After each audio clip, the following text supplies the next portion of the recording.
Zebur 48. Munaccat. Ulug'dur Parvardigor.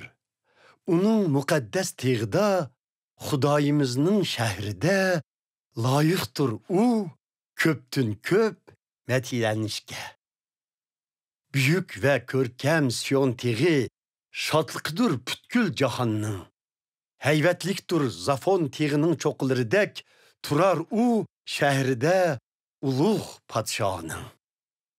Xudo turib qal'alarida Yerusalimning qo'g'dig'uchiligini namoyon qilar o'zining.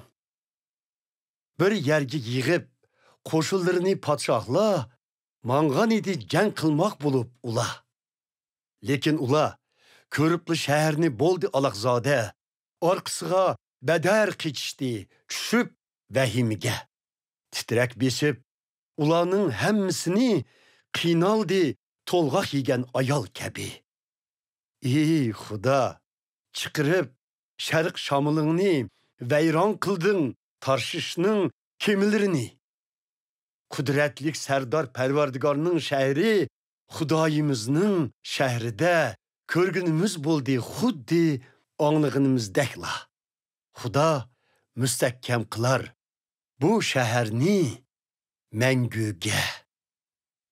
Ey Xudo, muqaddas ibodatxonang ichida cho'nqur o'ylandik mangulik muhabbating haqida. Sana bag'ishlangan matiyala, ey Xudo, xuddi nomingdekla taraldi keng jahonga.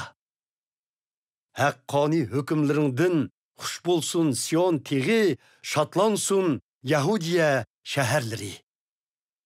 Ey Xudoning xalqlari, ziyorat qilinglar Yerusalimni. Aylanib ko'rib uni sanab chiqinglar munoralarini. Ko'zitib chiqinglar sepillarini, ko'zdan kechiringlar qal'alarini. Bayon qilish uchun keyingi avlodlarga ularni. Barhaq Xudo bizning Xudoyimizdir abadga.